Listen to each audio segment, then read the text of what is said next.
Bismillahirrahmanirrahim. Assalamualaikum warahmatullahi wabarakatuh. Siswa kelas 11 MIPA dan IPS yang berbahagia, tetap semangat dan tetap stay at home dalam pembelajaran di masa sekarang ini. Kita pada kesempatan ini akan membahas masih tentang sejarah Indonesia di semester 4 berkaitan dengan sifat pendudukan Jepang dan respon bangsa Indonesia. Dalam kesempatan ini kita akan membicarakan tentang kebijakan masa pendudukan Jepang di Indonesia. Untuk yang pertama yaitu berkaitan dengan kompetensi dasar, yaitu siswa dapat menganalisis sifat pendudukan Jepang dan respon bangsa Indonesia.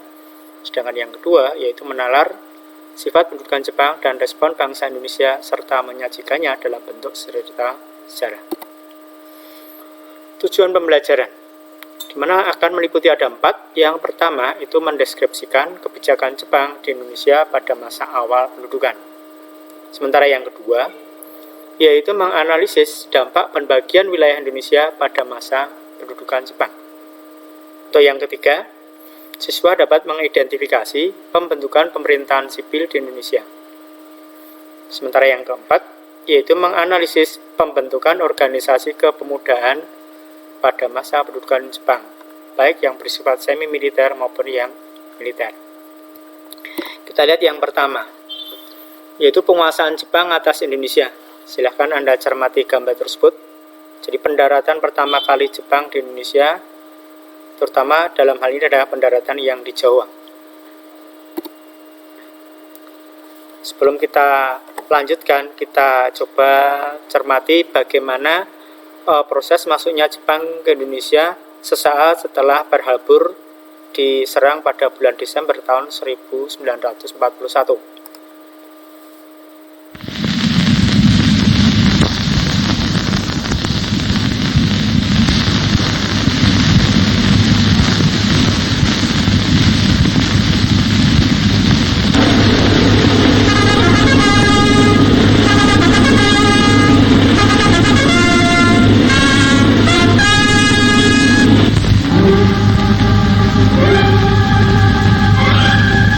Kita lihat ada beberapa tanggal 8 bulan 12 tahun 2001 ialah waktu Dai Nippon yang sudah ratusan tahun tinggal sabar terhadap ancaman Amerika Inggris mengangkat senjata untuk memperbinasi bangsa Asia Timur Raya. Kemudian Jepang akan memasuki ke beberapa wilayah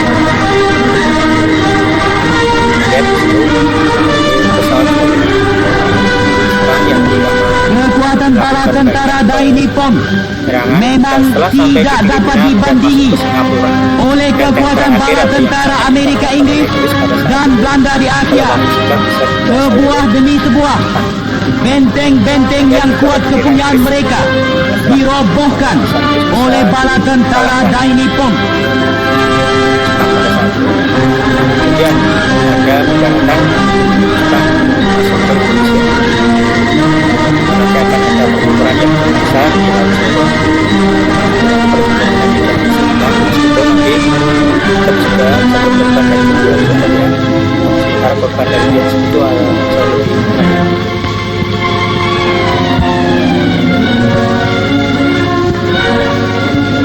Jadi setelah mereka mendarat dan perangkatnya dibawa ke masuk ke Pulau Jawa.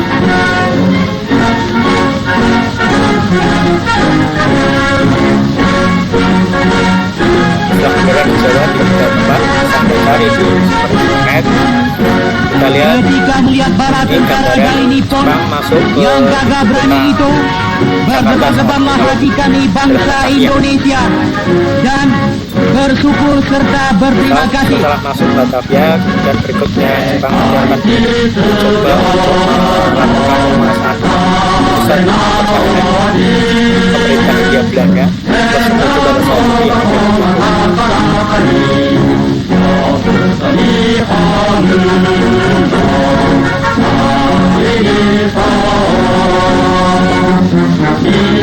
setelah berjalan beberapa lama kemudian di daerah Kalijati Beberapa hari kemudian, tentara Belanda di tanah Jawa sudah menyerah pada bala tentara Dai Nippon. Pada saat itulah sejarah Indonesia baru mulai dibentuk. Sejarah suka miskin. Sementara pemerintah kita di bawah Dr. Bangkok itu melalui pelabuhan Ratu, jadi dia akan mengungsi ke arah Australia dan dia akan masuk kembali ke Indonesia setelah perang berakhir. Dan dia berbonceng hari perayaan Maulud Tenno Heika yang pertama kalinya diramaikan di Jawa. Di Jawa juga diadakan keramaian-keramaian untuk merayakan hari Maulud Tenno Heika itu. Penduduk Jawa bersyukur dan terima kasih atas kegiatan Dai Nippon yang sudah melepaskan tanah Jawa dari belenggu imperialisme Belanda. Yang luar biasa, nanti silakan Anda untuk memperdalam lebih lanjut bisa browsing di internet atau membaca buku yang telah nanti kita sampaikan di bagian belakang. Nah, berikutnya, kronologi masuknya Jepang ke Indonesia itu tidak lepas dari penyerangan Jepang ke Pearl Harbor Desember 1941. Kemudian pada bulan Januari 42 nanti sudah masuk ke Tarakan dan Maluku. Sementara bulan Januari yang sama menguasai Balikpapan. Ini ada dua tempat ya, ada Tarakan, ada Balikpapan. Ini ada fungsi yang cukup strategis. Bulan Februari masuk dan menguasai Sumatera. Kemudian 1 Maret 42 mendarat di 3 tempat di Jawa. Sementara 1 minggu berikutnya, 8 Maret, pemerintah Hindia Belanda menyerah tanpa syarat kepada Jepang di Kalijati, seperti di tayangan dari film tadi.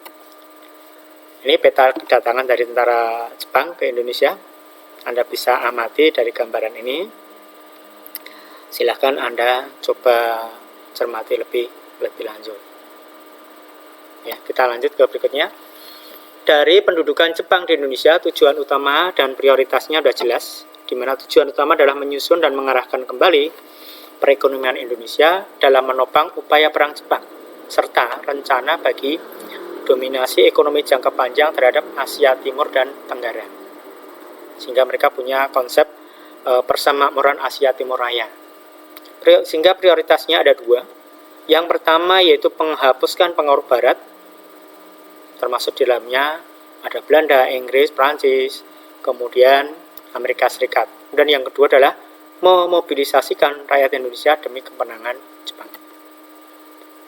Sehingga dari sini kita akan melihat bagaimana usaha pemerintah pendudukan Jepang di masa awal. Yang pertama, ini adalah untuk menarik simpati dari orang Indonesia. Dimana yang pertama adalah melarang pemakaian bahasa Belanda dan bahasa Inggris. Sebaliknya yaitu memajukan penggunaan bahasa Jepang. Sehingga mau tidak mau nanti pemerintah pendudukan Jepang akan membuka kursus-kursus kilat bahasa Jepang bagi masyarakat sampai di pedesaan. Dan yang kedua yaitu memperkenalkan penggunaan kalender Jepang. Ya, Anda ingat ya, nanti di naskah proklamasi juga tertulis tahun 02. Kemudian yang ketiga yaitu melarang semua kegiatan politik dan membubarkan semua perkumpulan yang ada. Nah, kebijakan politik awal ini kita lihat yang bidang pertama yaitu di bidang pemerintahan. Sumatera nanti akan di bawah Angkatan Darat yang ke-25.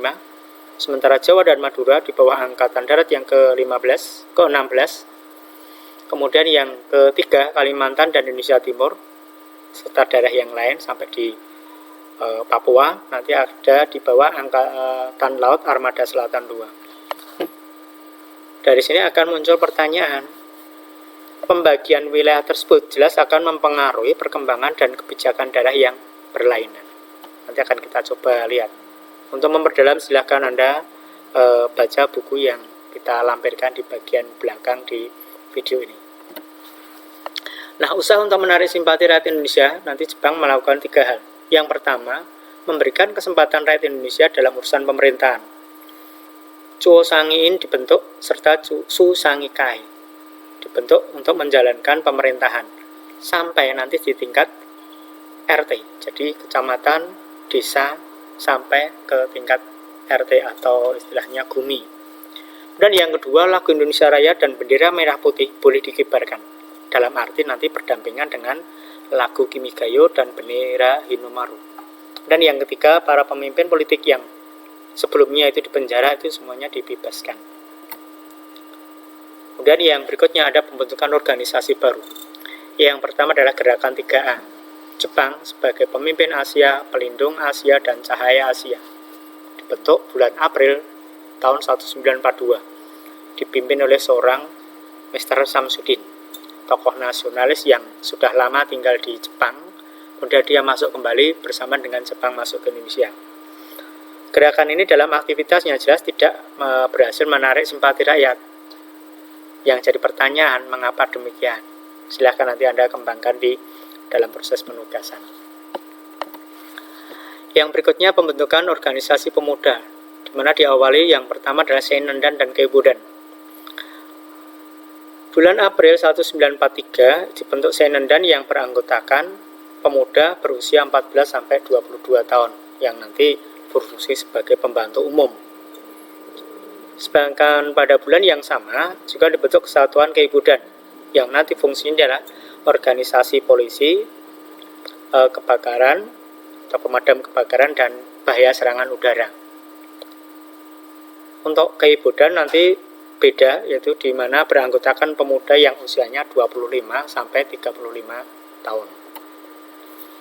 Dan yang berikutnya, sejalan dengan perkembangan dari pertemuan saat itu, maka nanti pada pertengahan 43 dibentuk Heiho atau pasukan pembantu, di mana nanti akan mendapatkan latihan dasar kemiliteran yang nanti akan mensyaratkan untuk calon anggotanya itu harus lulusan SD. Nah, nanti dari Heiho ini pada akhir perang jumlahnya sekitar 25.000, suatu jumlah yang cukup besar dan nanti memiliki fungsi yang cukup strategis di awal kemerdekaan Indonesia. Kemudian yang berikutnya yaitu Fujinkai atau barisan wanita yang nanti dibentuk pada bulan Agustus 43.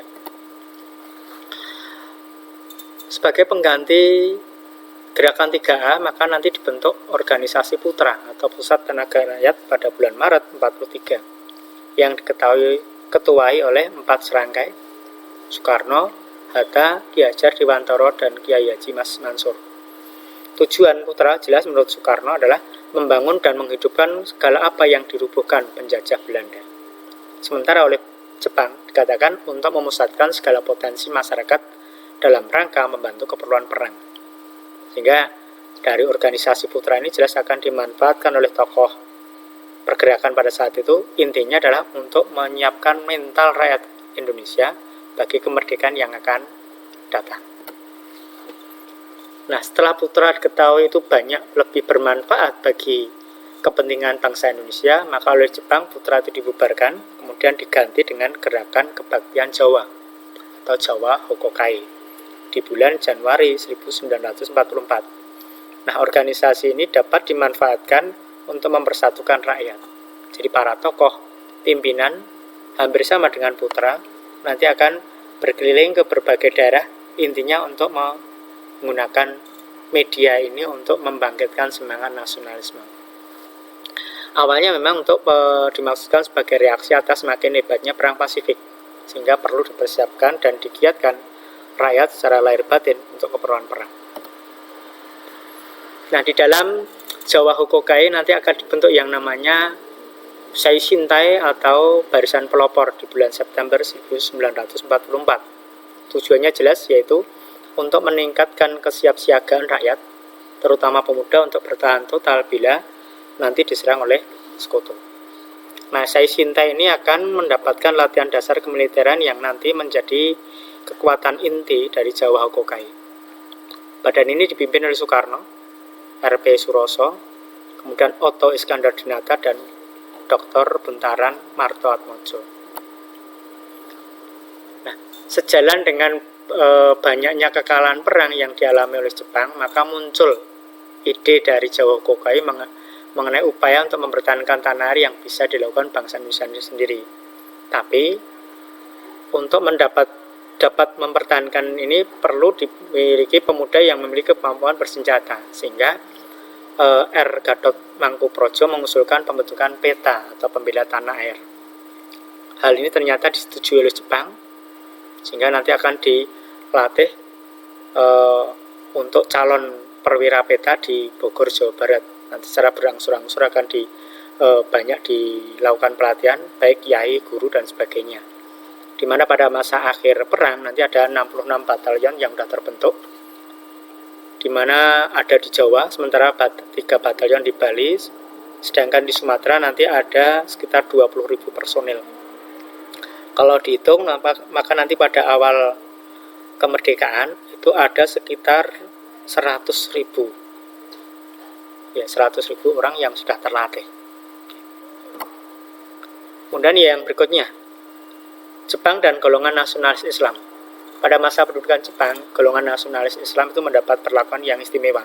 Mohon maaf untuk Anda yang non-muslim ya. Mereka akan diberikan banyak kebebasan karena golongan nasionalis ini dia pandang itu lebih anti terhadap bangsa Barat. Di sini akan nampak dari buktinya, MIAI, Majelis Islam A'la Indonesia, ternyata tetap diberi izin menjalankan aktivitasnya. Sementara organisasi yang lain nggak boleh. NU dan Muhammadiyah itu diizinkan kembali itu beraktivitas pada bulan September 1943. Namun demikian nanti nasionalis Islam banyak yang berseberangan dengan pendudukan Jepang karena dalam praktiknya ada yang bertentangan dengan prinsip Islam. Ini nanti akan nampak dari munculnya perlawanan di Aceh, Singaparna, Indramayu oleh ulama. Perlawanan ini nanti akan kita bahas di pertemuan yang berikutnya. Nah, kebijakan politik di akhir masa pendudukan nanti dari kekalahan Jepang yang pertama kali terjadi di Laut Karang, Australia, maka yang semula Jepang itu bersifat ofensif mulai berubah menjadi defensif. Maka memasuki tahun 44, pemerintah pendudukan Jepang berusaha sekuat tenaga bagaimana caranya agar rakyat Indonesia itu makin bersedia membantu dengan segala pengorbanannya. Sampai Perdana Menteri Koiso saat itu mengemukakan apa yang dikenal dengan janji pemberian kemerdekaan kelak di kemudian hari kepada India Timur atau Indonesia, bahasa Jepangnya To-Indo, pada tanggal 7 September 1944. Nah, janji tersebut jelas nanti kabur karena dalam pelaksanaannya terlambat. Yang jadi pertanyaan, mengapa demikian? Silakan nanti Anda perdalam sendiri dari sumber yang sudah kita lampirkan di bagian akhir dari video ini. Nah, sebagai upaya memenuhi janji Koiso, maka dilakukan pembentukan BPUPKI pada bulan Maret 1945. Nah, untuk pembentukan BPUPKI dan seterusnya nanti akan kita bahas di materi berikutnya. Kesimpulan. Dari sini akan kita bisa simpulkan 4 bagian, bahwa kebijakan pendudukan Jepang ditujukan dengan menyusun dan mengarahkan kembali ekonomi Indonesia dalam monopang upaya perang Jepang dan dominasi ekonomi jangka panjang terhadap Asia Timur dan Tenggara. Yang kedua, pembagian wilayah Indonesia pada masa pendudukan Jepang itu berakibat adanya perkembangan yang berlainan. Yang ketiga, pemerintah sipil dibentuk di bawah pemerintahan militer Jepang yang disusun dari tingkat pusat hingga rukun tetangga. Dalam hal ini, bangsa Indonesia banyak dilibatkan dalam birokrasi pemerintahan. Secara tidak langsung kita punya pengalaman mengelola pemerintahan. Yang keempat, organisasi kepemudaan dibentuk dalam bentuk Seinen dan Keibodan, Heiho, Gakutotai, organisasi putra Jawa Hokokai, Fujinkai, Peta, dan sebagainya. Nah, untuk memperdalam materi ini, silahkan Anda membaca lebih lanjut dari sumber yang kita lampirkan, khususnya tentang Jepang ini Anda bisa membaca dari buku Hari J. Benda, Bulan Sabit dan Matahari Terbit, Islam Indonesia pada masa pendudukan Jepang. Di samping sumber-sumber yang lain yang kita cantumkan dari buku Sartono, MC Riglet, B. Mujanto, kemudian dari blog saya di penaguru69.blogspot.com dan dari www.kompas.com. Demikian informasi yang bisa kita sampaikan di dalam pembahasan materi kali ini. Terima kasih. Untuk menyimak video pembelajaran yang lain, silahkan Anda mengunjungi YouTube dengan mengetik SMA N1B Lali Official Channel. Anda cari playlist dari Bapak Ibu Guru yang lain. Sekian, terima kasih. Billahi taufiq wal hidayah. Wassalamualaikum warahmatullahi wabarakatuh.